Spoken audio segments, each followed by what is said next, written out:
तो स्वागत है आपका। कल आपने देख लिया पोल ऑफ द पोल्स, उसके बाद आपने देख लिया कि किसकी सरकार बन रही है या फिर किसकी सरकार जा रही है, इसका एक अनुमान। लेकिन हमने आपको अब दिखाने जा रहे हैं कि जो देश के सबसे बड़े दिग्गज हैं, देश के सबसे बड़े माइंड्स हैं, वो इस एग्जिट पोल का किस तरीके से कर रहे हैं अपने आंकलन, और कौन से राज्य में कौन सी सरकार आने जा रही है, जाने जा रही है, रिटेन होने जा रही है। तमाम आंकलन जो है कल के एग्जिट पोल के बाद वो अपने तरीके से हमें बताएंगे, क्योंकि 5 राज्यों चुनाव के नतीजों से पहले एजेंसियां जैसे माई एक्सेस, पोलस्पाट, मैट्रिक्स, सीएनएक्स, चाणक्य के एग्जिट पोल आपने देख लिए। राजस्थान, मध्य प्रदेश, छत्तीसगढ़ और तेलंगाना और मिजोरम के एग्जिट पोल्स में हमने आपको दिखाया कि कहां सरकार रिपीट हो रही है, कहां किसकी सत्ता जा रही है। एग्जिट पोल के जरिए आपने मोटा मोटा अनुमान लगा लिया होगा कि जनता ने किस मूड से वोटिंग की है। आज हमारे साथ देश के तमाम बड़े पत्रकार हैं जो राज्यवार सटीक विश्लेषण करके आपको आंकड़े बताएंगे। तो आप 2 घंटे हमारे साथ बने रहिए और किस राज्य में किसकी सरकार बन रही है, एक अनुमान के मुताबिक लगभग ये पिक्चर और क्लियर करने की हम कोशिश करेंगे। सबसे पहले हम छत्तीसगढ़ का जिक्र करते हैं। तो छत्तीसगढ़ में एग्जिट पोल पर सटीक विश्लेषण से पहले तमाम एजेंसियां क्या कह रही हैं छत्तीसगढ़ पर, वो आपको दिखाते हैं। क्या कहता है छत्तीसगढ़ का एग्जिट पोल, देखिए। तो देखिए छत्तीसगढ़ पर इस वक्त क्या है, ये देखिए 40 से 50, यहाँ पर जो सर्वे की एजेंसी कह रही 40 से जो 50 है जो वो कांग्रेस की है, यानी कि कुल मिलाकर के लगभग जो है पोलस्टैट कह रही है कि यहाँ पर कांग्रेस की सरकार बनती नजर आ रही है। भारतीय जनता पार्टी लेकिन पीछे नहीं है, 35 से 45 सीटें हैं, लेकिन यहाँ पर सरकार बनाती नजर आ रही है कांग्रेस पोलस्टैट में। मैट्रिक्स की बात करें, मैट्रिक्स भी 44 से 52 दे रहा है। 44 से 52 का मतलब यही हुआ कि छत्तीसगढ़ में सरकार कांग्रेस की बनने वाली है, लेकिन 36 से 42 का आंकड़ा पीछे बीजेपी लेकर के आ रही है, हमने देखा। वही दूसरी तरफ मैट्रिक्स के बाद अगर हम तीसरी एजेंसी की बात करें, सीएनएक्स जो है वो 41 से 53 यानी कि 41 से 53 सीटों को दे रहा है। वहीं 30 से 40 सीटों के करीब जो है वो बीजेपी आ रही है। तो कुल मिलाकर के हम ये देख सकते हैं कि लगभग साथ साथ चल रहा है। चौथी एजेंसी अगर हम देखें तो 40 से 50 जो है वो दे रहा है एक्सिस माई इंडिया, 40 से 50 का हिमाचल है और 36 से 48 बीजेपी। सी वोटर की अगर हम बात करें तो 90, 41 और 53 के बीच जो है वो राहुल गांधी यहाँ पर लिख रहे हैं। तो कुल मिला के अगर बात करें तो छत्तीसगढ़ में लगभग सभी एजेंसियां कांग्रेस की सरकार बनाती हुई दिख रही हैं, लेकिन किस तरीके से भारतीय जनता पार्टी उसके पीछे कर रही है, तो वो हम इस पूरे आधे घंटे में समझने की कोशिश करेंगे। हमारे साथ तमाम मेहमान मौजूद हैं हमारे साथ, लेकिन उससे पहले भूपेश बघेल और रमन सिंह क्या कह रहे हैं सुनते हैं। एग्जिट पोल में किसी का आंकड़े एक आध समानता है, लेकिन 2 दिन बाद वो सभी पोल जो है एक समान होंगे। तो एग्जिट पोल चलने दीजिए, लेकिन सरकार हमारी बनेगी भारी बहुमत से और अधिक जाएगा। वो जो 57 है ना, वो 75 इधर उधर होगा। इन्होंने अपना रुझान दिखा दिया। एग्जिट पोल का एवरेज कहीं 36 से 48 दिखा रहा है, कहीं 36 से 46 दिखा रहा है। कांग्रेस को कहीं 42, 45 से 50 तक दिखा रहा है, 52 तक दिखा रहा है। मगर मेरी मान्यता है कि कांग्रेस 42-40 भी क्रॉस नहीं कर पाने वाली है। कांग्रेस 35 में रुकेगी और भारतीय जनता पार्टी 52 से 55 सीटों पे जाके रुकने वाली है। ये 3 तारीख के होने वाली गिनती में स्पष्ट होगा।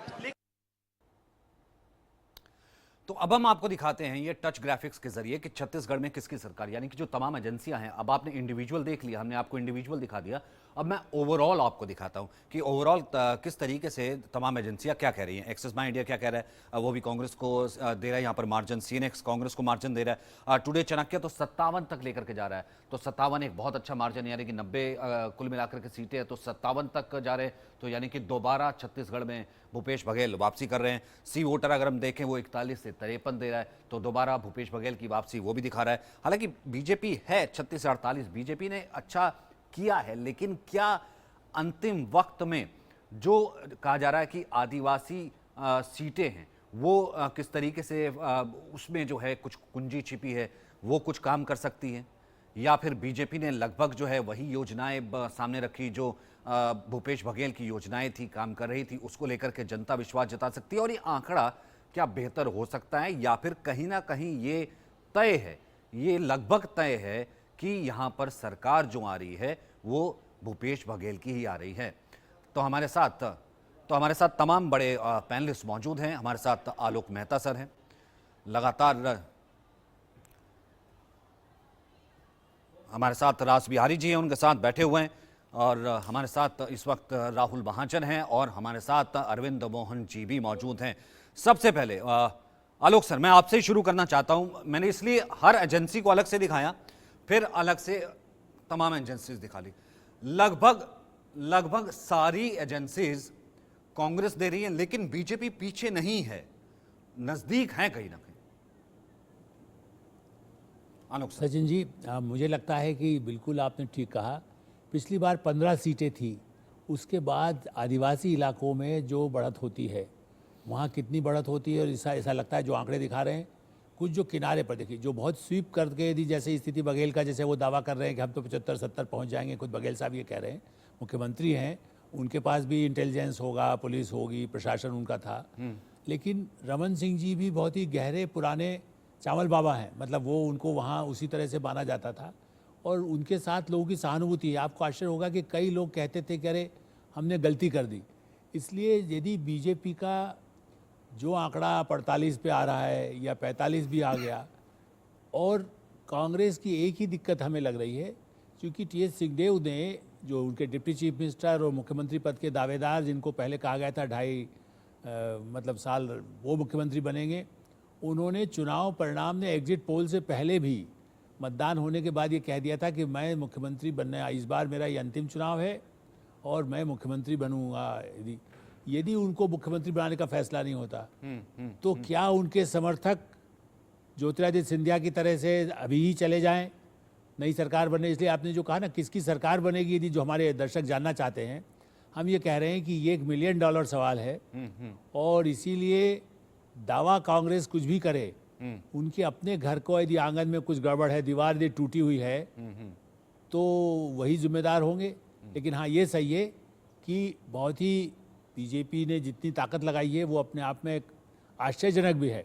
इतना ज़्यादा तेज़ी से अपनी पुराना कवर कर लेना, और उनके भ्रष्टाचार के, जो बघेल सरकार के, कांग्रेस के जो गड़बड़ियाँ रही हैं, उसको जनता के सामने लाना, और अपनी पुरानी अच्छे काम याद दिलाना। जी, रायपुर शहर कि किस तरह से नया बसाया, रमन सिंह जी के राज में बना, जबकि पहले तो अभिजीत जोगी रहे थे, लेकिन उनके समय तो ज़्यादा काम हुआ नहीं था। पूरा जिस तरह से औद्योगिकरण की तरफ बढ़ा, जो प्रगति हुई, मेरा ख्याल जनता के निगाह में इसकी वजह से बीजेपी का वहाँ अच्छा फिगर दिखाई दे रहा है। तभी, और ये तमाम सर्वे में, इससे पहले कि मैं रास बिहारी जी के पास जाऊं, मैं क्यों ये शो लेकर के आया और क्यों मैं कह रहा हूं कि one of the best election minds जो हैं वो इस वक्त रूम में मौजूद हैं। मैं एक परिचय जो हमने तैयार किया है, जो इस वक्त हमारे साथ मौजूद है, मैं दर्शकों के लिए वो जो बताना चाहता हूं। जैसे अरविंद मोहन सर है, हमारे कंसल्टिंग एडिटर है इंडिया न्यूज़, 40 साल से ज़्यादा से पत्रकारिता में इनका योगदान है, देश के तमाम बड़े अखबारों में काम कर चुके हैं, तमाम पोल्स, एग्जिट पोल, जिस वक्त पोल्स होता था पर्चियों से, उस वक्त भी पोल से लेकर के अब ईवीएम से लेकर के तमाम इन्होंने दशक देखे हैं पत्रकारिता के। तो ये पोल पर बारीकी से इस वक्त हमारे साथ है अरविंद जी, रास बिहारी जी हैं। 35 साल से ऊपर का इनके पास पत्रकारिता का अनुभव है, देश के बड़े बड़े अखबारों में काम कर चुके हैं, तमाम पोल्स को देख चुके हैं, बहुत बारीकी से सेफोलॉजी की समझ रखते हैं। अजीत मेंडोला हमारे साथ, जो कि 32 साल से ऊपर का अनुभव है, 22 सालों से राजस्थान की सियासत को बहुत बारीकी से देख रहे हैं और कांग्रेस की राजनीति पर बहुत अच्छी पकड़ रखते हैं। आलोक सर तो हमारे साथ हैं ही हैं, वही राहुल महाजन हैं, करीब 25 सालों से पत्रकारिता जगत में सक्रिय हैं, बहुत से बड़े चैनलों के संपादकीय नेतृत्व, राजनीतिक पत्रकारिता, चुनावी विश्लेषण में इनका बड़ा नाम रहा है। रास बिहारी जी, इसी बात को आगे बढ़ाते हुए, क्या ये जो एज है बीजेपी पार कर पाएगी आदिवासी सीटों के मार्जिन से, जिन पर बहुत काम किया गया? हम ये ना भूलें कि ये सारा कैंपेन छत्तीसगढ़ का जो है वो अमित शाह द्वारा प्लान किया गया, और अगर वो पहुंच रहे हैं 45 तक, कई सर्वे में 44 तक, 45 तक, 40 तक भी, तो इतना आसान कांग्रेस नहीं है।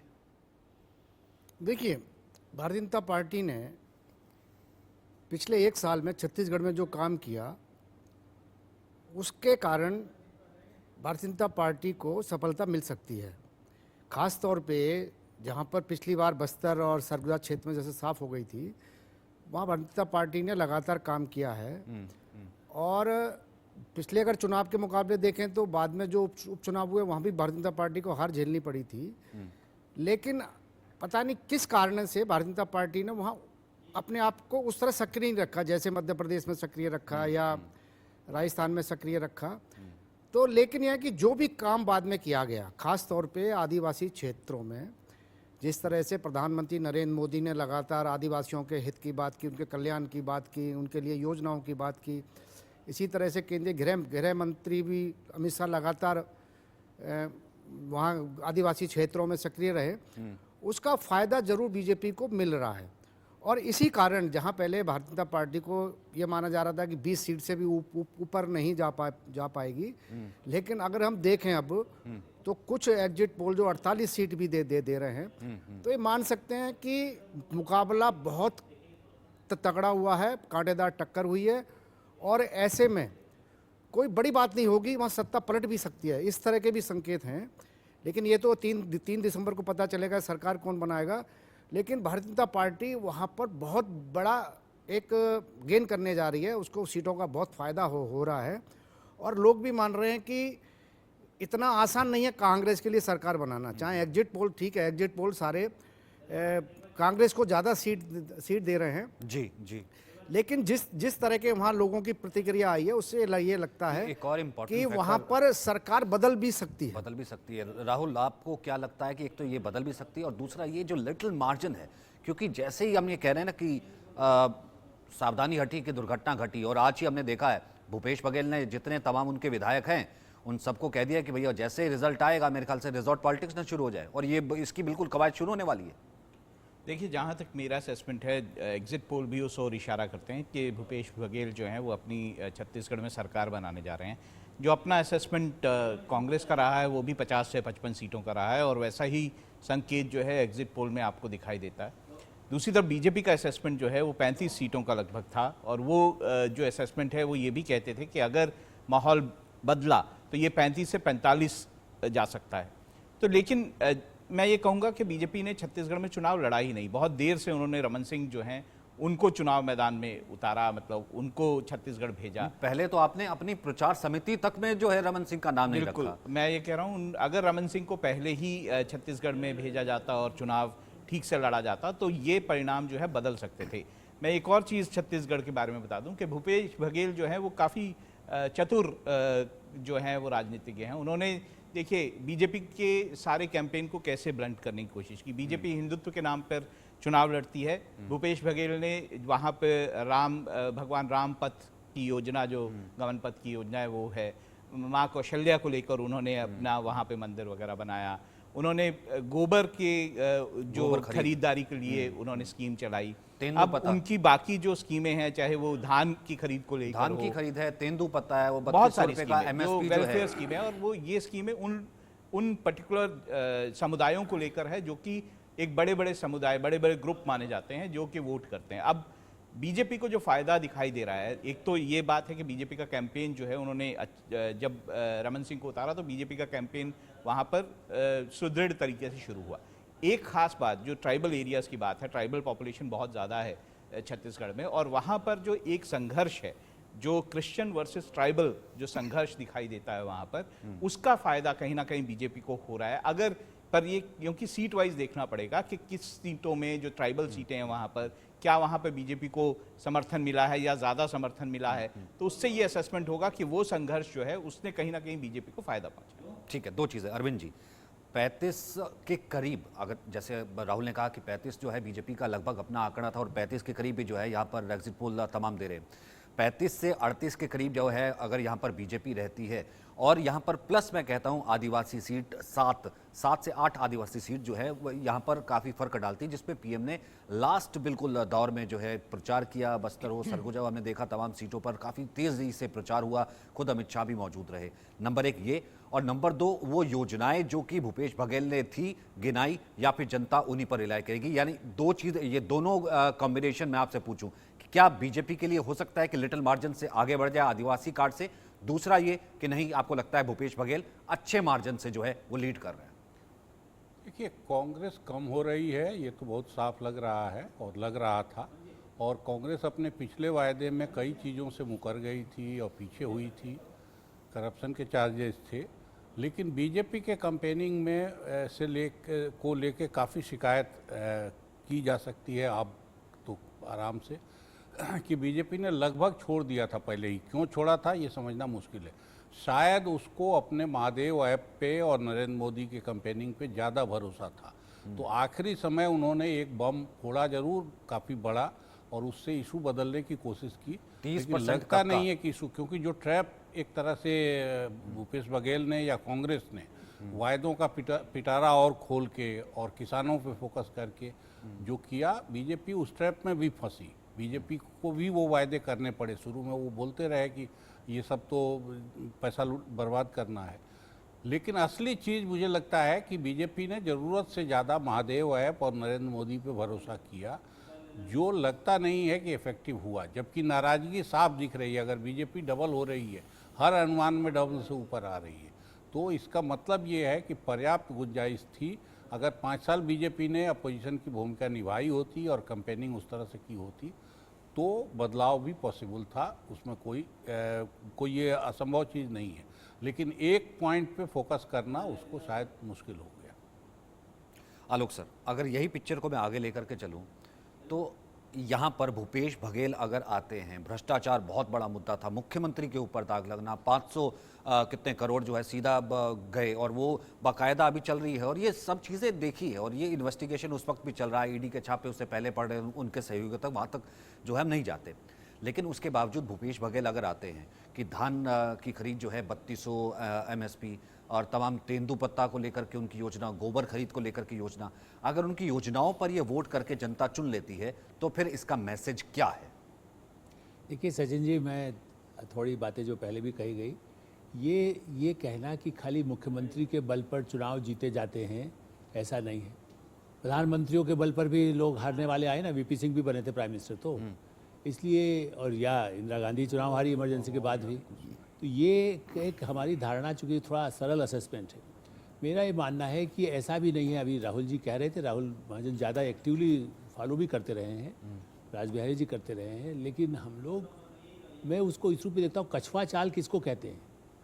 यदि वहाँ पर ऐसा, यदि शायद सब लोग उतना ध्यान से देखते हैं कि नहीं, रीजनल चैनल में वहाँ के देखता रहा, रमन सिंह यदि विधानसभा में जिस तरह से बोलते रहे, एक्टिव रहे, क्या ऐसे आंदोलन, अब मध्य प्रदेश में भी दिग्विजय सिंह तो पुराने नेता थे, एक दो कुछ ऐसा किया, लेकिन ऐसा नहीं कि कोई बड़े आंदोलन खड़े हो गए मध्य प्रदेश में, या राजस्थान में बीजेपी ने भी कई आंदोलन किए। खाली विरोध दिखाई देता, इसके बजाय जैसे कहते ना, पाप का घड़ा या तो बीच में तोड़ दीजिए। मध्य प्रदेश में सरकार टूटी तो कितना बदनामी हुई कि साहब नहीं, बीजेपी ने तोड़वा दिया, बदल करा दिया। यहाँ सिंहदेव, मैं जानता हूँ, मेरे सामने सिंहदेव के लोग आकर के बात करते थे, बीजेपी से हमारा कुछ हो जाए तो हम अभी बदल सकते हैं। लेकिन बीजेपी ने ज़्यादा घास नहीं डाली। उन्होंने सोचा उस इलाके में अपने आप इनका पाप का घड़ा फूटने दो। जो लॉन्ग टर्म की पॉलिटिक्स करते हैं, जो RSS से आए हैं, नरेंद्र मोदी और अमित शाह, जहाँ ज़रूरत थी, सिंधिया खुद आने को ज़्यादा लालायित थे, जैसे सिंहदेव भी आने को लालायित थे। मध्य प्रदेश में ऐसी स्थिति बनी, 10-12 उनका चूँकि ज़्यादा ही बहुमत था, तो इसलिए आसान हो गया। या गोवा में छोटा राज्य है। मेरा ऐसा मानना है कि इन्होंने अपने ढंग से ज़मीनी काम किया वर्कर्स ने। आज बस्तर में ऐसे नहीं आ गई है सीटें, ये केवल अचानक आ गया कि लोग नाराज़ हो गए, खाली इसलिए नहीं। वहाँ जा कर के जो लोग सक्रिय थे, जो हारे हुए, उनको सबक मिला। क्योंकि रमन सिंह के लिए शौक था, मतलब इवन मैं अपने लिए कह सकता हूँ, मैं उस पहले मैं चुनाव में गया हूँ और मुझे लगा कि रमन सिंह कैसे हार सकते जब इतना काम हुआ था। गाँव में, राजनांदगांव के दूर दराज नक्सल इलाके में भी रात को 11 बजे यदि हम गए हैं और उस इलाके में यदि काम हो रहा था, यदि रोग अस्पताल में प्रेग्नेंट महिला के लिए इलाज की व्यवस्था थी, ऐसी स्थिति में तभी मैंने वो क्वेश्चन पूछा ना कि फिर इसका वर्डिक्ट कहें कि इसका फिर मैसेज क्या होगा कि विकास या फिर वो जो योजनाएं, हम उसको भले उसको फ्रीबीज या तमाम चीज़ और बाकी और स्टेट में अलग अलग नाम दे देते हैं, जनता आखिरकार जा उसी तरफ ही रही है।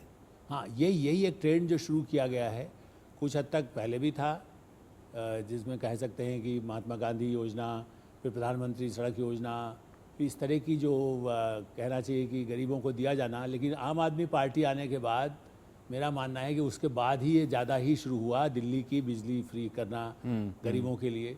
फिर वही कर्नाटक। काम उन्होंने, इसमें कोई शक नहीं है कि वो भी बहुत महत्वाकांक्षी रहे हैं। बघेल पहले से भी बहुत उनकी अपना नेता रहे, और इसलिए उन्होंने कई ऐसी योजनाओं को जिसका लाभ, जैसे गहलोत ने किया था, स्वास्थ्य की योजना, परसेप्शन तो बना। एग्जैक्टली। आज भी, कल भी आपके सामने चर्चा हो रही थी तो लोग कह रहे थे कि नहीं साहब, उस स्वास्थ्य योजना पे कहाँ बता रहे। डॉक्टरों तक ने स्ट्राइक कर दी थी, बिल्कुल। इतने पैसा नहीं देंगे तो हम नहीं काम करेंगे।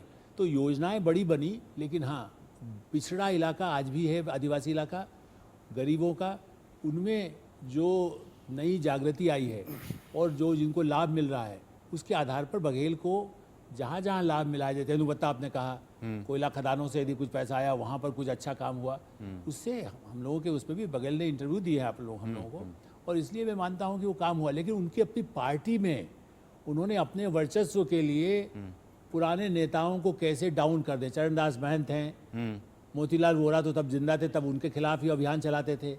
अजीत जोगी से किसकी लड़ाई थी, किसकी नहीं थी, तो वो उनका बेटा अभी भी उनके लेकिन खिलाफ खड़ा हो आधी गया। आधी टर्म के लिए तो हुआ था कांटेक्ट, लेकिन नहीं हुआ ना फिर टीएस सिंहदेव। और मोतीलाल वोरा के बेटे को उन्होंने मंत्री पद तक नहीं दिया, जो कांग्रेस हाईकमांड बड़ा ही सबके लिए समर्थन करता है, लेकिन उसके लिए तो नहीं किया, जो उनके सबसे लॉयलिस्ट थे।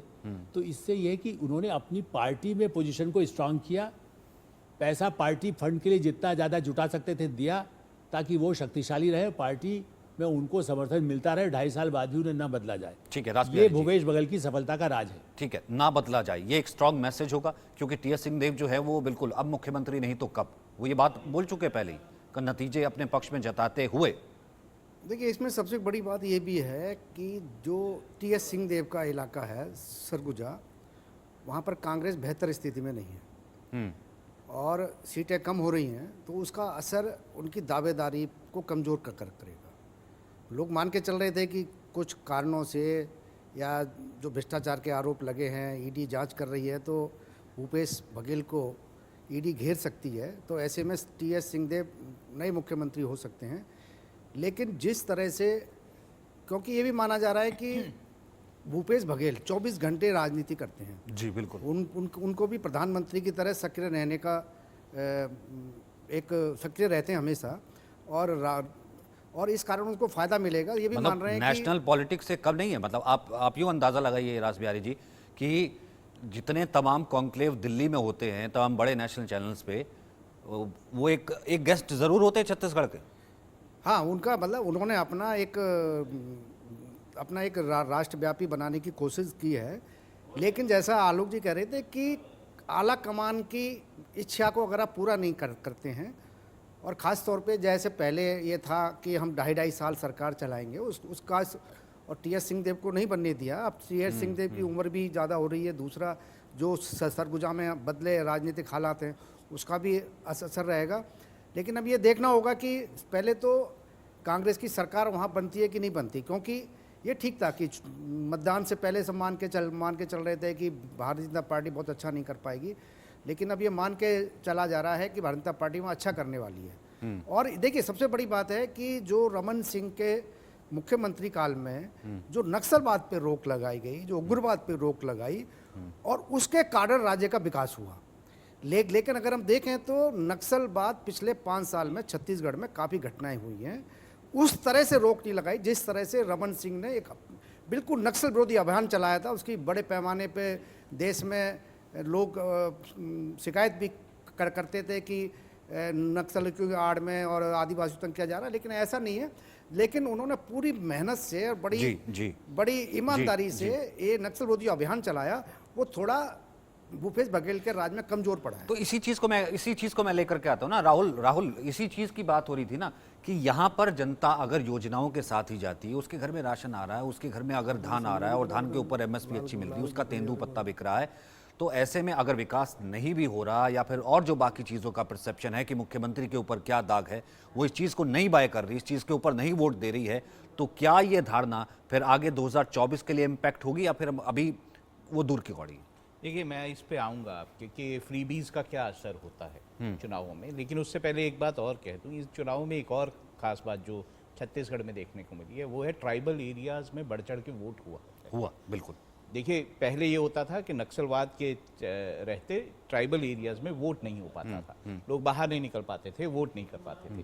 तो इस बार नक्सल एरियाज जो हैं वहाँ पे गांव से निकल के लोगों ने वोट किया है, उसका असर भी आपको इन चुनावों में दिखाई देगा। अब आती है फ्रीबीज की बात। देखिए, ये ज़्यादा जो चलन चला है वो दक्षिण भारत के राज्यों से चला है, और ख़ासतौर से अगर हम तेलंगाना को देखेंगे तो जिस तरह के फ्रीबीज वहाँ पर आए उसको बहुत ज़्यादा नॉर्थ में भी या उत्तर भारत में भी जो पार्टियां हैं उन्होंने उसको अडॉप्ट करने की या उसको कॉपी करने की कोशिश की है। लेकिन क्या सिर्फ फ्रीबीज से काम चल जाता है? देखिए, होता क्या है कि आप फ्रीबीज दे भी रहे हो तो भी वो दो तरह से काम करता है। एक तो उसकी इम्प्लीमेंटेशन बहुत ज़रूरी है कि अगर आपने ये कहा कि हम ये धान खरीदेंगे, इतने पैसे में खरीदेंगे, तो कितने लोगों तक पहुंचा? जिस तक पहुंचा वो तो वोट करेगा, लेकिन जिन तक नहीं पहुंचा वो आपके अगेंस्ट वोट करने शुरू हो जाएंगे। ये दो धारी तलवार की तरह इशू होता है। दूसरा ये है कि ऐसे में बीजेपी, जो कि पार्टी मानती है कि इस तरह के फ्रीबीज नहीं देने चाहिए, वो भी इन चुनावों में दबाव में दिखी कि उसको काउंटर करना पड़ रहा था कांग्रेस को कि अगर वो 100 रुपए दे रहे हैं तो मुझे 200 रुपए देने हैं। और दूसरी तरफ से भी हो रहा था, बीजेपी अपनी तरफ से जो फ्रीबीज दे रही थी उसे कांग्रेस काउंटर कर रही थी। इस तरह की भी चीजें दिखाई दी हैं। तो एक तरह से ये बात है कि लोगों को ये फ्रीबीज जो है ये कहीं ना कहीं लुभाती है। लेकिन मैं ये और एक आपको बात कर दूंगा कि ये भारतीय राजनीति में बहुत ही खराब चीज़ है। मैं इसको कहता हूं कि जैसे कि रिश्वत को लीगलाइज कर दिया गया। पहले क्या होता था कि चुनावों में जो है वो शराब बांटी जाती थी, पैसा दिया जाता था, करेंसी दी जाती थी। अब अगर जो पार्टियां हैं वो सीधा आपके अकाउंट में पैसा दे रही हैं, वो भी सिर्फ ये सोच के नहीं कि आप गरीब हैं, सिर्फ दे रही हैं, महिलाएं तो भी दे रही हैं, आप वैसे किसान हैं तो भी दे रही हैं, तो कोई क्राइटेरिया सोच के नहीं दिया जा रहा, सीधा सीधा आपके अकाउंट में पैसा दे दिया जा रहा है। अगर क्राइटेरिया इसमें जोड़ा जाए कि जो दबा हुआ तबका है, जो गरीब है, उसको अगर दिया जाए तो कोई ऑब्जेक्शन नहीं है। लेकिन जिस तरह से फ्रीबीज बांटे जा रहे हैं ये बहुत ही खराब और हमारे को बहुत ही खराब इकोनॉमी और इकोनॉमिक उसकी तरफ लेके जा रहा है। नहीं, जाहिर सी बात है, मैं उस डिटेल में जाता नहीं, क्योंकि आलोक सर और अरविंद जी हमने बहुत बार डिस्कस किया है। भले कर्नाटक से लेकर के राजस्थान, अपनी जो इकॉनमी से उनका डेप्थ ही जो है 46% तक जो है, वो वित्तीय घाटा इतना है कि उसका पूरा जो बजट है वो उसके इंटरेस्ट को उतारने में चला जाता है। वो एक अलग तरीके की इकॉनमी की चर्चा है। अब दूसरे स्टेट का हम रुख करते हैं, मध्य प्रदेश का। मध्य प्रदेश में कांटे की टक्कर है। एक एक करके एजेंसीज आपको सबसे पहले दिखा देते हैं। एक्सिस, माई इंडिया और पोल स्टैट में कांग्रेस को बढ़त दिखाई है। CNX और पी मार्क्स में कांग्रेस को बढ़त दिखाई गई है। यानी कि क्या है आंकड़े, ये देखिए यहाँ से अब आपको हम दिखाते हैं। ये देखिए 111 और 121 का मार्जिन यहाँ पर कांग्रेस को दिया है। मध्य प्रदेश में सर्वे एजेंसी है एक्सिस माई इंडिया, और 106 और 116 का जो मार्जिन है वो दे रही है बीजेपी को। तो कुल मिलाकर के लगभग यहाँ पर मामला कांटे का नज़र आ रहा है अगर हम इस एजेंसी की बात करें। CNX की अगर हम बात करें तो 97, 107 के साथ ये कांग्रेस का आंकड़ा दिखा रही है, और 118, 130 यहाँ पर CNX भारतीय जनता पार्टी की सरकार बनाती नजर आ रही है, और बहुत अच्छे से बनाती नजर आ रही है। उसके बाद पोल स्टैट की अगर हम बात करें, 111 से 121 सीटें वो देती नजर आ रही है कांग्रेस को, और 106 से 116 सीटें देती नजर आ रही है मध्य प्रदेश को। यहाँ पर भी मुकाबला कांटे का दिख रहा है। वहीं अगर हम बात करें अगली सर्वे एजेंसी की, ई मार्क की, तो ये पी मार्क ने 97 और 107 के बीच में रखा है कांग्रेस को, और 118 से 130 के करीब के बीच का जो मार्जिन दिया है वो दिया है बीजेपी को। यानी कि एक और वो एजेंसी जो कि यहाँ पर बीजेपी की सरकार बनाती दिख रही है। तो यहाँ पर तमाम वो एजेंसियाँ हैं जो किस तरीके से ये सरकार बनाती दिख रही है। तो कैसे दिग्गज चल रहे हैं और कैसे आज दिग्गजों का शोर रहा, तमाम अपने दावे हैं। आइए सबसे पहले वो देख लेते हैं कि तमाम दिग्गजों ने आज क्या कहा, फिर हम आपको बताएंगे कि सारी एजेंसीज एक साथ आ जाएं तो क्या कहते हैं।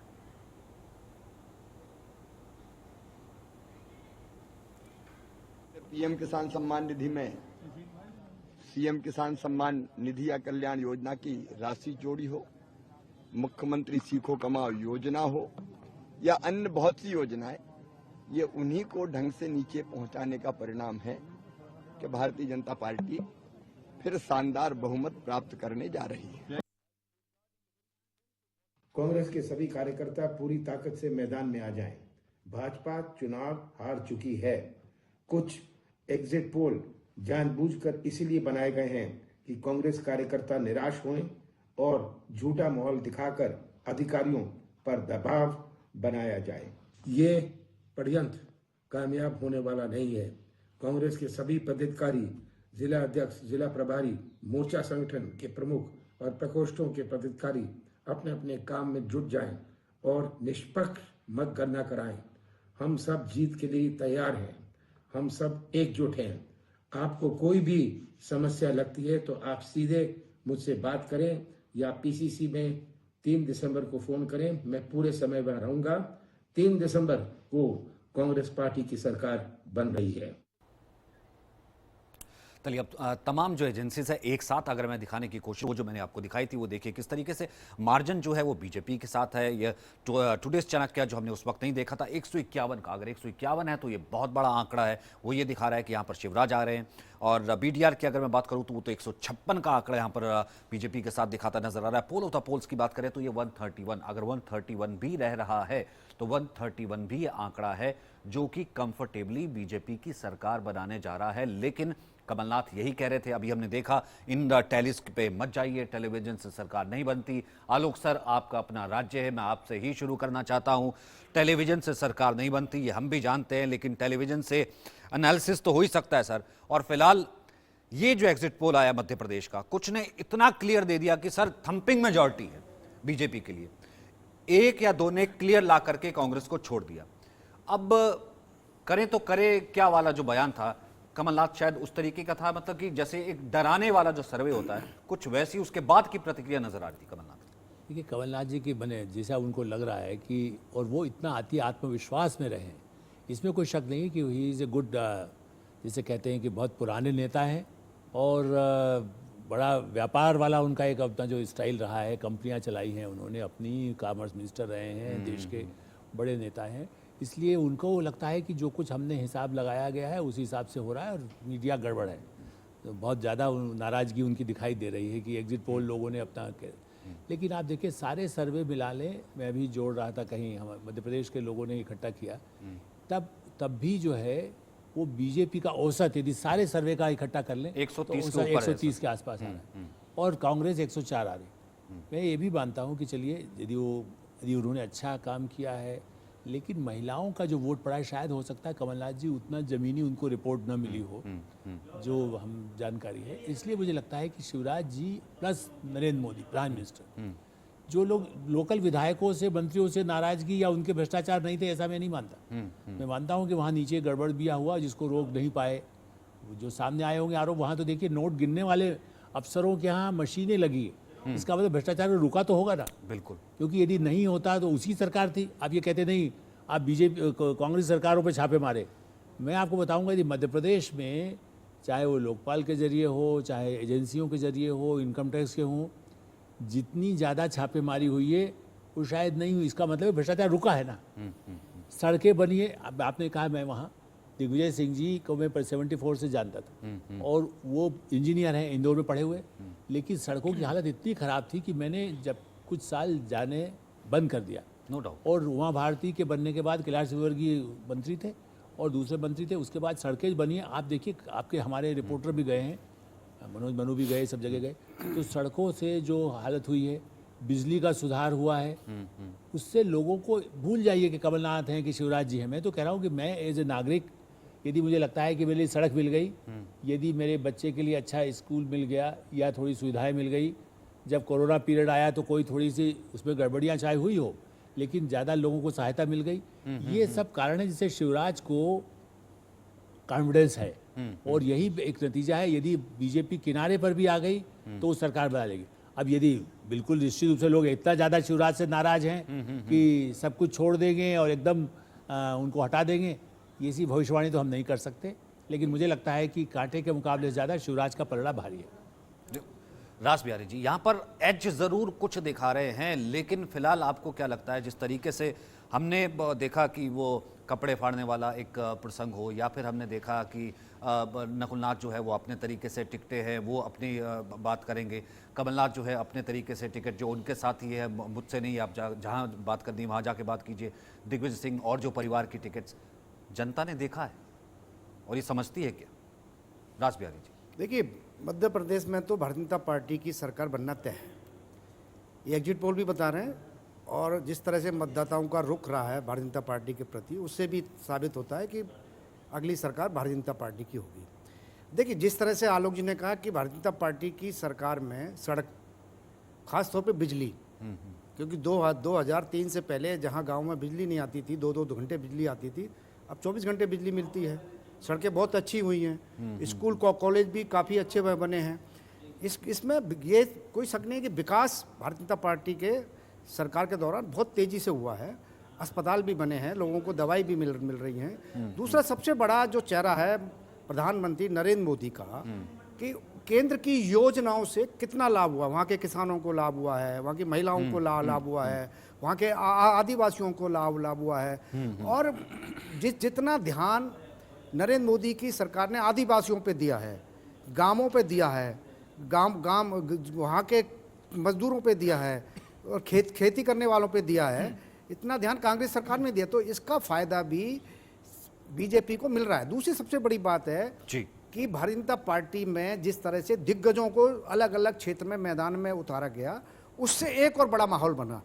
और उससे अब जैसे अगर हम इंदौर की बात करें तो कैलाश विजयवर्गीय के चुनाव लड़ने से इंदौर नहीं बल्कि पूरा मालवा, निमाड़ और वहाँ असर पड़ा। इसी तरह देखेंगे अगर मुरैना में 2018 में जहाँ भाजपा साफ हो गई थी, वहाँ पर नरेंद्र सिंह तोमर के चुनाव लड़ने से भारतीय जनता पार्टी का ग्राफ बहुत तेजी से बढ़ा है। इंदौर और आसपास जो है कल तक मुकाबला बहुत कांटे का था सर, और इसी पर जो है और इन्हीं सीटों पर कांग्रेस रिलाई कर रही थी कि यहाँ पर मामला फंस सकता है। कैलाश विजयवर्गीय और जो इंदौर और जो मालवा के आसपास के इलाकों की आप बात कर रहे हैं सर। नहीं, देखिए, इंदौर में तो निश्चित रूप से बीजेपी की सीटें बढ़ेंगी, और उसका असर इंदौर ही नहीं, आसपास के इलाकों में जो भोपाल संभाग है वहाँ भी बहुत फायदा हो रहा है बीजेपी को। महाकौशल क्षेत्र में भी फायदा हो रहा है बीजेपी को। ये ठीक है कि बिंदे में और चंबल क्षेत्र में उस तरह का फायदा नहीं है, थोड़ा वहाँ पर कुछ क्योंकि अभी हमने छत्तीसगढ़ का पोल दिखाया था। हमारे साथ कमलजीत भगत इस वक्त हमारे साथ जुड़ गए हैं, जो कि छत्तीसगढ़ के खाद्य मंत्री हैं। भगत साहब, बहुत बहुत स्वागत है आपका। हालांकि अभी मैं दिखा रहा था कुछ ही क्षण पहले, अभी हम मध्य प्रदेश का जिक्र कर रहे हैं, लेकिन उससे पहले हमने छत्तीसगढ़ का जिक्र किया। एक बड़ा पैनल है वो हमारे साथ मौजूद है, वो एक मुश्त कहीं ना कहीं इस पर एग्री है। जो तमाम एजेंसीज का पोल आया अमरजीत जी, वो ये था कि कांग्रेस यहाँ वापसी कर रही है, बघेल यहाँ सरकार बनाते नजर आ रहे हैं। तो मैं यहाँ पर आपको मुबारकबाद अभी दे दूं या 3 तक इंतजार करूं? दे सकते हैं। देखिए, छत्तीसगढ़ में जिस प्रकार से एग्जिट पोल दिखा रहे हैं, वो पूरी तरह से हम उसको सही तो नहीं कह सकते, लेकिन एक वेव, एक मौसम पता चलता है, माहौल पता चलता है कि किधर जनता का रुझान है। और छत्तीसगढ़ में आज से हम ठीक 5 साल पहले की स्थिति देखें, जब बीजेपी की सरकार थी 15 साल, प्रदेश में किसानों के हालात क्या थे?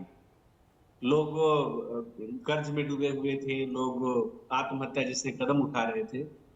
ऐसी स्थिति में जब कांग्रेस ने अपने घोषणा पत्र में इस बात का उल्लेख किया कि हम आएंगे सरकार में तो किसानों के हित में काम करेंगे, उनका कर्ज माफी करेंगे, 2500 में धान खरीदी करेंगे, इन सभी बातों का इतना इम्पैक्ट पड़ा लोगों में कि लोग धान पिछली बार भी नहीं बेचे थे और इस बार भी नहीं बेच रहे।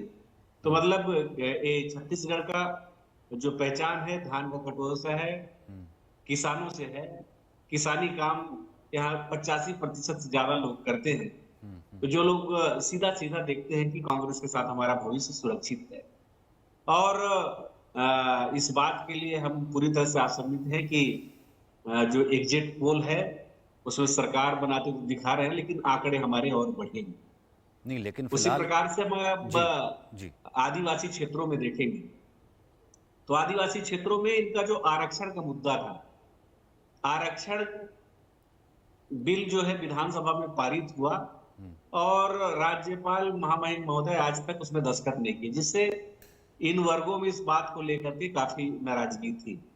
और वहीं पर कांग्रेस सुप्रीम कोर्ट से लड़कर के उनके आरक्षण को बहाल कराया है।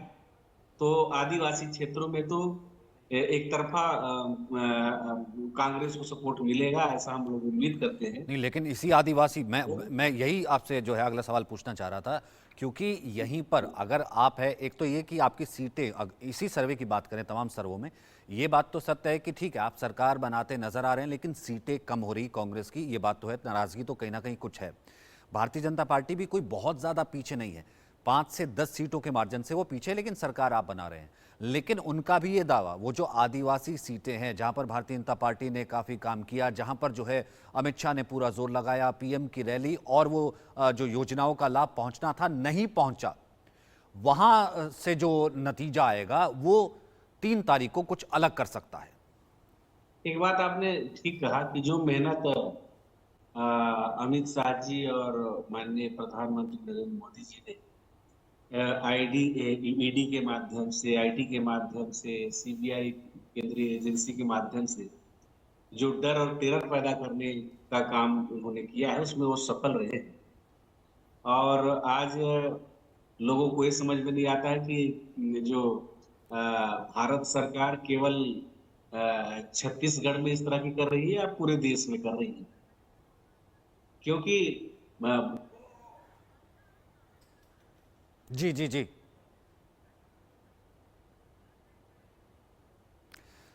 ठीक है अमरजीत जी, मतलब बहुत आश्वस्त है। आपने कहा कि मुबारकबाद मुझे अभी दे देनी चाहिए। ठीक है, मैं वापस अपने पैनलिस्ट के पास लौट रहा हूं। हम बात कर रहे थे मध्य प्रदेश की।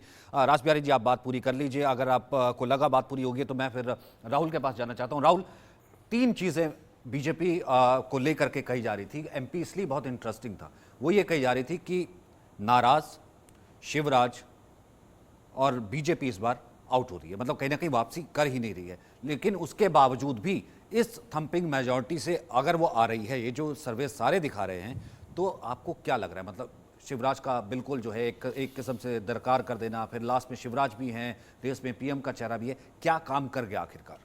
देखिए, कोई ये कहे कि वहाँ पे कोई वेव चल रही थी किसी भी पार्टी की तरफ, तो ये गलत होगा। किसी भी पार्टी की तरफ कोई वेव नहीं थी। ऐसे में बात हो रही थी 2 चीज़ों की। एक लाडली बहना योजना की बात हो रही थी, जिसके कारण जो जगह जगह पे, गांव गांव में अगर आप बात करेंगे तो उस योजना की बात हो रही थी, जिसके कारण महिलाएं जो हैं वो बीजेपी की तरफ झुकाव उनका दिखाई दे रहा था। दूसरी बात हो रही थी शिवराज सिंह से फटीक की बात हो रही थी, जो कि थोड़ा अजीब ज़रूर है, लेकिन बात हो रही थी कि शिवराज सिंह इतने समय से मुख्यमंत्री हैं, क्यों ना जो है एक बदलाव किया जाए, ये बात हो रही थी। लेकिन मुझे जो मध्य प्रदेश का चुनाव लगता है, चाहे बहुत सारे सर्वे भी मैं आपको 9 सर्वे बता सकता हूँ, आपने भी बताए हैं, जिसमें से 4 सर्वे जो हैं वो बीजेपी को बढ़त दिलाते हैं, 1 सर्वे कांग्रेस को बढ़त दिलाता है और 4 सर्वे क्लोज कॉन्टेस्ट की बात करते हैं बिल्कुल मध्य प्रदेश में।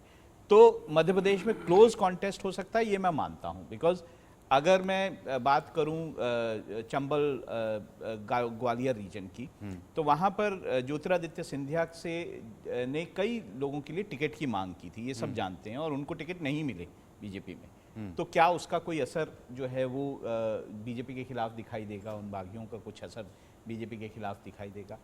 देखिए, मध्य प्रदेश की एक और बात ये है कि मध्य प्रदेश क्राइम के लिहाज से कोई ख़ास अच्छी जो है वो अपनी छवि नहीं रखता है।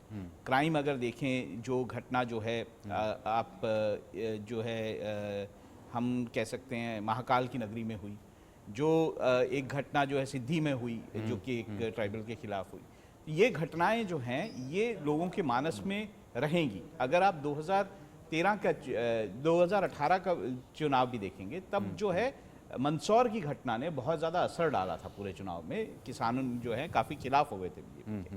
तो ये घटनाएं क्या असर नहीं डालेंगी? दूसरा, एंटी इनकम्बेंसी जो होता है, क्या वो बिल्कुल भी बीजेपी के खिलाफ नहीं है? तो ये सारी चीज़ें हैं, ये मैंने आपको वो फैक्टर्स गिनाए हैं जो कि जो मध्य प्रदेश का चुनाव है उस पर असर डाल रहे हैं। ऐसे में मुझे लगता है कि वहाँ एक क्लोज कॉन्टेस्ट होने की संभावना है।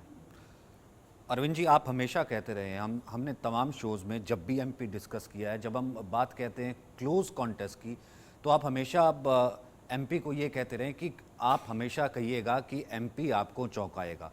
एमपी की जो जनता है वो चौंकाने वाली है, वो इधर उधर नहीं जाएगी, वो बिल्कुल ऐसे मार्जिन में नहीं फंसाएगी कि भैया यहाँ से भी मौलबाजी हो रही है, यहाँ से भी मौलबाजी हो रही है।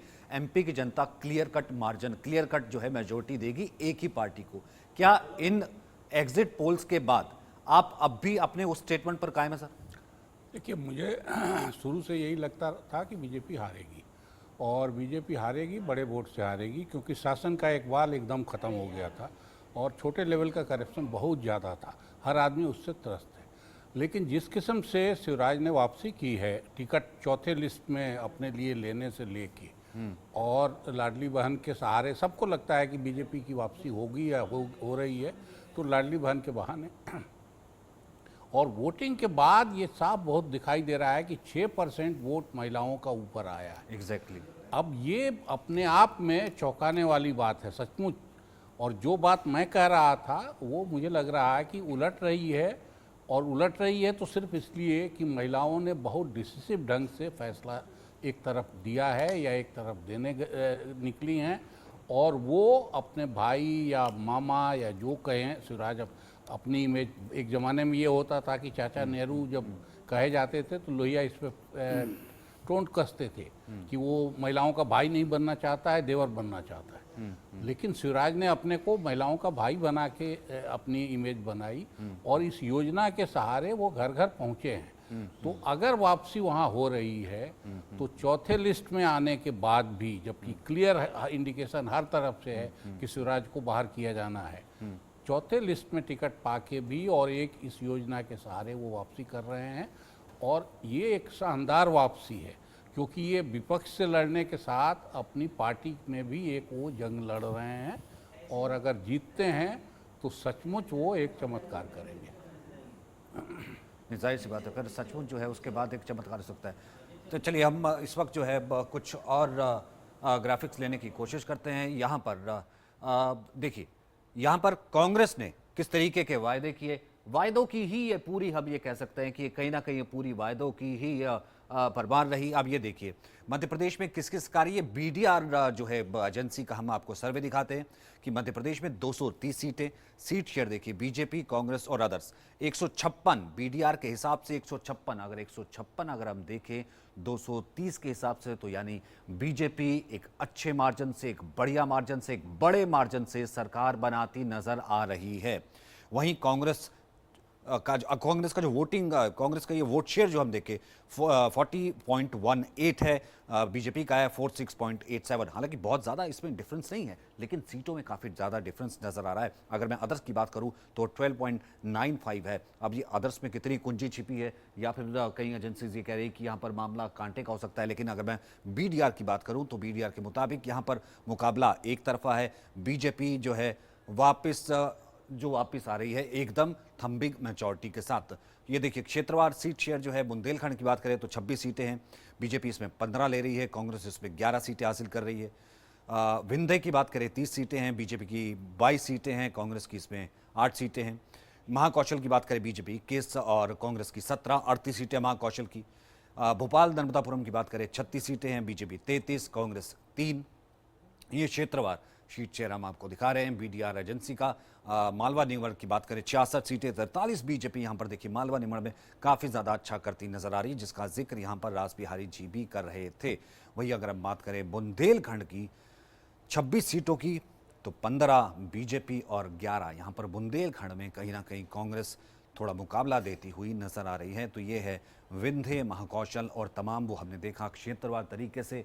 और फिलहाल हम ये देखें कि यहाँ पर BDR अगर हम देखें तो ये बता रहा है कि कुल मिलाकर के तो चंबल देखिए, तो ये वोट शेयर जो है हमने वोट शेयर बताया। बुंदेलखंड का वोट शेयर देखिए, ये देखिए कांग्रेस का 40.18% और बीजेपी का 45.23%। तो ये महाकौशल का जो वोट शेयर की अगर हम बात करें तो वोट शेयर बहुत ज़्यादा नहीं है। हालांकि बीजेपी और कांग्रेस का वोट शेयर देखिए को बहुत ज़्यादा नहीं, लेकिन फिर भी यहाँ पर बीजेपी का सीटों का मार्जिन बहुत ज़्यादा है। मालवा निमाड़ की अगर हम बात करें तो बीजेपी 45.59 वोट शेयर है, लेकिन कांग्रेस का वोट शेयर है 39.29। ठीक है, मुनेंद्र पांडे इस वक्त हमारे साथ मौजूद हैं। मुनेंद्र जी, इस हिसाब से बीजेपी एक ना केवल वापसी बल्कि एक बहुत बड़े मार्जिन के साथ वापसी कर रही है, सरकार बना रही है। जी सचिन जी धन्यवाद। अभी आपके इतने बड़े और अनुभवी दल में मैं सारी बातें सुन रहा था।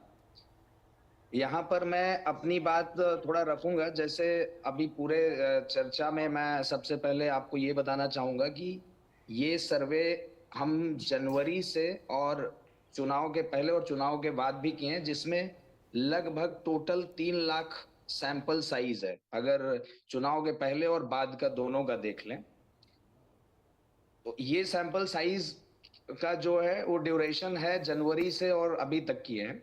अब मैं आपको थोड़ा बताता हूँ इसके पहले, क्योंकि हमने 154 सीटें बीजेपी के लिए और 47% वोट शेयर प्रेडिक्ट किया है, जो 100% लोगों के ओपिनियन पे बेस्ड है।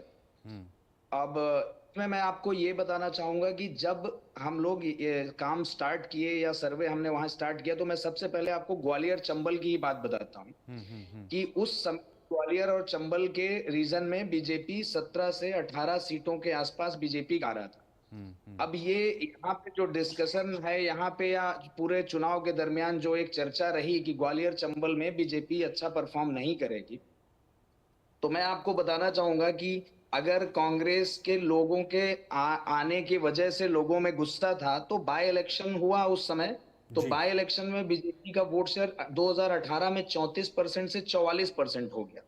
तो अगर गुस्सा था तो लोग उस समय दिखाते उस गुस्से को। उसके बाद ऐसे ही किसी भी क्षेत्र में मैं आपको मोटे पॉइंट्स बताता हूं कि एक और चीज है मैं क्योंकि इससे पहले मनेंद्र जी एक दो चीज़ें मैं आपसे पूछता हूँ। एक और चीज़ है मैं आपसे थोड़ा सा और क्लियर करूँगा और सर्वे को बताने में शायद दर्शकों को और ज़्यादा सहूलियत होगी। एक चीज़ देखा कि मैंने देखा कि कांग्रेस और बीजेपी का बहुत जगह पर 45.15 और कांग्रेस का लगभग जो है 42 के आसपास, बहुत ज़्यादा डिफरेंस नहीं है अब वोट शेयर का, लेकिन सीट का डिफरेंस बहुत ज़्यादा चला जा रहा है। नहीं सचिन जी, ये वोट शेयर का देखिए पिछले 2018 में आप देखेंगे तो 0.01% का दोनों के वोट में डिफरेंस था और सीटें बराबर थी। ये 5-6% का वोट शेयर का डिफरेंस काफी ज्यादा माना जाएगा, क्योंकि मध्य प्रदेश जैसे स्टेट में और जहाँ पे 5 करोड़ से ज्यादा मतदाता हैं, तो वो 5% का वोट शेयर काफी है। और ये वोट शेयर एक बीजेपी की तरफ क्यों जा रहा है, मैं उसका आपको कारण बताता हूँ। 2018 के चुनाव के बाद ही लोग ज्यादा ये अनुमान लगा रहे हैं कि यहाँ पे कांटे की टक्कर। मैं आपको बता रहा हूँ इसका बेसिस, हम जो फील्ड में काम किए तो हमें कभी नहीं लगा, क्योंकि 2018 के चुनाव में बीजेपी के साथ सब कुछ नेगेटिव था। जी। मंदसौर का किसान आंदोलन था, उसके बाद ग्वालियर चंबल के क्षेत्र में जो SC/ST एट्रोसिटी एक्ट को लेकर के जितने बड़े बड़े आंदोलन हुए थे, कुछ लोग मारे भी गए। और पूरा विंध्य और जो आपका बुंदेलखंड का रीजन है, यहाँ पे सवर्ण आंदोलन हुआ उसके बाद, जब उसको कोर्ट ने वो ठीक। तो और आप ये भी देखिए कि व्यापम के सबसे बड़े साये में भी वो चुनाव हुआ, तब बीजेपी और कांग्रेस में ज्यादा डिफरेंस नहीं था। उसका कारण मैं आपको बताता हूं कि मध्य प्रदेश में सभी लोग मानते हैं कि काम हुए हैं, जो आम जनता के लिए होने चाहिए वो काम हुए हैं। और कोई भ्रष्टाचार का जो मुद्दा उस समय मैं वही तो कह रहा हूँ ना सर, इतना कुछ होने के बावजूद भी आपने अपना सैंपल साइज बताया और उसके बाद भी आप कह रहे हैं कि अगर 18 साल उससे पहले और अब भी इस तरीके से अगर वापस आ रहे हैं यहाँ पर शिवराज सिंह चौहान, तो क्या बिल्कुल एंटी इनकम्बेंसी नहीं है? लाडली बहन योजना जो है इस तरीके से काम कर रही है, और क्या केंद्र में लेकर के शिवराज सिंह चौहान का क्या रोल बड़ा होने वाला है? इस पर भी मैं आपसे सवाल पूछूंगा। लगातार ये बड़ा शो हमारा चलता रहेगा, तमाम मेहमान हमारे साथ जुड़े रहेंगे और इस वक्त हमारे को ज्वाइन करेंगे मेरे साथ अब